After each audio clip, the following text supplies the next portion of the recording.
जय जगन्नाथ फ्रेंड्स, नमस्कार फ्रेंड्स। शिक्षा और जीवन सहित संपर्कित मोटिवेशनल और एजुकेशनल वीडियो पाइबाई आम चैनल को जदि एपर्यंत सब्सक्राइब करना तेज सब्सक्राइब कर दिंतु। फ्रेंड्स, मुझे वीडियो रे स्वामी विवेकानंद शिक्षा बाबद तीन महत्वपूर्ण दर्शन फिलोसफी बाबद कहबी।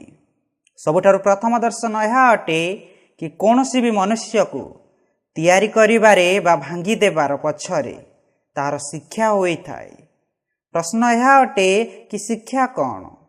स्वामी विवेकानंद मतरे शिक्षा ताहा अटे जहाँ कौनसी भी मनुष्यर लुचि रही प्रतिभा को बाहर को आनी थाए। तो एथिपाई जे कौनसी भी शिक्षक शिखाइबा को आरंभ करती से पिलांकु ताहा शिखांतु जहाँ से शिखिबा को चाही थाए, जहाँ से शिखि पारिबो। द्वितीय दर्शन, छोट पिला एक मंजी परी होई थाए। यार गोटे उदाहरण बुझंतु कि आंबर टाकुआ तार मंजी अटे। जदि ताहाकु माटी रे पोती दिया जाए और तार ठीक भावे जत्न निया जाए तो ये आंबर टाकुआ गोटे भल आंब गछ होई पारिबो। एहिपरि कौनसी पिला को सठिक जत्न निया जाए और ठीक शिक्षा दिया जाए तो से एक भल मनीष होई पारिबो। जदि आपण आंबर मंजी पोती तो ताहा आंब गछ होई सेतिरे आंब ही आसीबो, सेतिरे जांबू आसीबो नाही। ठीक से एपरि कौनसी पिला आर्ट शिखी करी जदि आर्टिस्ट हेबा को जन्म होई अछि तो से साइंटिस्ट होई पारिबो नाही। ठीक से एपरि कौनसी पिला साइंटिस्ट हेबा पई जन्म होई अछि, हुए तो ताहा स्कूल रु बाहर करि दियो तथापि से साइंटिस्ट हब। उदाहरण स्वरूप न्यूटन। एथिपाई जो पिलाटारे जो जिनिसर टैलेंट अछि तार एप्टीट्यूड जहा अछि ताकू ताहा करिबाकू देवा दरकार अटे।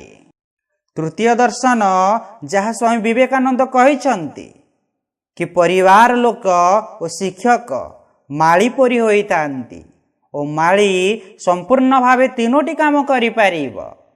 पानी देई पारिबो, खत सार देई पारिबो और सुरक्षा देई पारिबो। माली किछि भी करिनेउ मंजीरु गजा करि पारिबो नाही, मंजी आपे निजे गजा हेबो।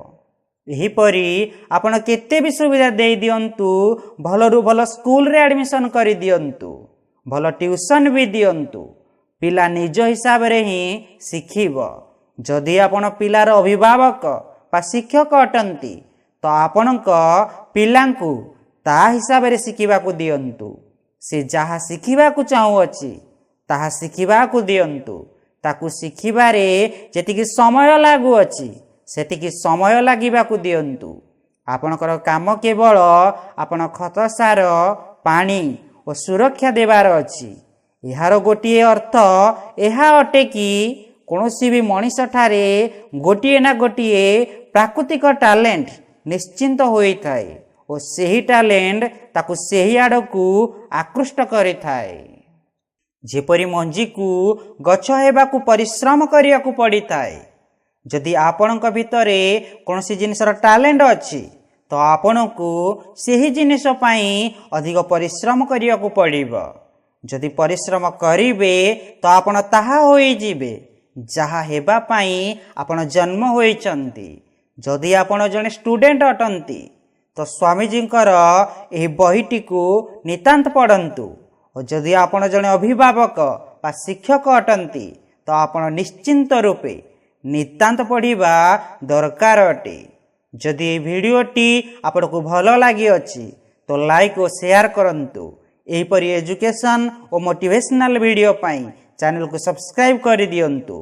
आपण मते एतिकी समय देइछंती तेणु बहुत बहुत धन्यवाद।